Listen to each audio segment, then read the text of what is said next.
എന്നെ ഹോട്ടലിലാക്കിയിട്ട് ദിവസം 3 ആയി. ഒന്നങ്ങൾ തിരിഞ്ഞു നോക്കിയാ അവസാന ഹോട്ടലിലെ ബില്ല് പേ ചെയ്യാൻ 45 കിലോ മാവിന്റെ പൊറോട്ട ഒറ്റയടിക്ക് നിന്ന് ഇരിപ്പിന് അടിച്ചു കൊടുത്തിട്ടാ ഞാൻ പോകുന്നത്. അങ്ങനെ ഒരു കല എന്റെ കയ്യിലില്ലായിരുന്നു. ഞാൻ എന്ത് ചെയ്യായിരുന്നു? ഇന്ന് തീരുമാനിച്ചോണം ഞാൻ അവിടെ വേണോ വേണ്ടെന്ന്. ഞാൻ പൊറോട്ട അടിച്ചെടുത്ത ഹോട്ടലിൽ എന്റെ അടി കണ്ട് അവിടെ തുടരാൻ താല്പര്യമുണ്ടോന്ന് ചോദിച്ചിരിക്കുക. അയ്യോ കോശി ഷെഡേന്നൊരു തീരുമാനം എടുക്കരുത്. ഒരു 2-3 ഡേയ്സ് അതിനുള്ളിൽ എല്ലാം ശരിയാവും. ഉറപ്പാണോ? ഒന്ന് പറഞ്ഞു വിടറാ. ഞാൻ പറഞ്ഞു കൊടുക്കാം. അയ്യോ കോശി ഷടേന്നൊരു തീരുമാനം എടുക്കരുത്. ഒരു 2-3 ഡേയ്സ് അതിനുള്ളിൽ എല്ലാം ശരിയാവും. അത് തന്നെയല്ലേ ഈ മോലാലും പറഞ്ഞത്. അതേ ഉള്ളു ഇപ്പൊ എന്റെ കയ്യില്. കോശി ധൈര്യമായിട്ടിരിക്കുക. ഞങ്ങൾക്കില്ലേ കോശിന് ഞങ്ങളുടെ കൂടെ കൊടുന്നു. ഇതിന്റെ ക്ഷീണം തീർക്കാൻ വേണ്ടിട്ട് കോശിക്ക് നല്ല അടിപൊളി ചെലവ്.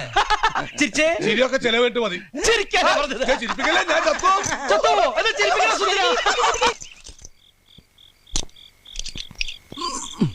ഇതിന്റെ ആവശ്യമില്ലല്ലോ. ഇത് മാഗ്നറ്റാ ഇരിക്കട്ടെ. സുന്ദര ഞാനൊരു കാര്യം